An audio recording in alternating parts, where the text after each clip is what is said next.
Dans cette première expérience, nous allons mettre en évidence que les ondes électromagnétiques utilisées dans nos systèmes de communication sans fil, c'est en fait de l'énergie qui se propage. Alors pour cela, je vais utiliser un émetteur de radiofréquence, qui est une simple radio CB, et son antenne émettrice. Lorsque j'actionne l'émetteur de la radio CB, des ondes électromagnétiques sont émises à partir de cette antenne dans toutes les directions. On dit que l'antenne rayonne un champ électromagnétique constitué d'un champ électrique et d'un champ magnétique. En fait, ce champ électromagnétique nous est invisible. Comme l'émetteur est de faible puissance, en posant la main sur l'antenne, on ne ressent strictement rien. Donc invisible et on ne peut pas le ressentir.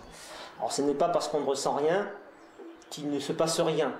C'est en fait de l'énergie que l'on va pouvoir mettre en évidence à partir donc d'un tube fluorescent.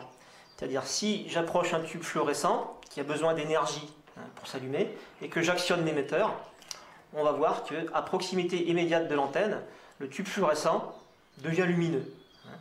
Ici, c'est en fait le champ électrique de l'onde qui permet donc au gaz à l'intérieur du tube d'être excité et de devenir lumineux, exactement comme cela se produit lorsqu'il est alimenté par le secteur. Dans cette expérience, on peut voir que l'intensité lumineuse du tube diminue lorsqu'on l'éloigne de l'antenne, jusqu'à s'éteindre au bout donc, de quelques centimètres. Alors ceci s'explique par le fait que le champ électrique de l'onde diminue avec l'éloignement et au bout donc d'un certain éloignement, le champ électrique est insuffisant pour exciter le gaz à l'intérieur du tube.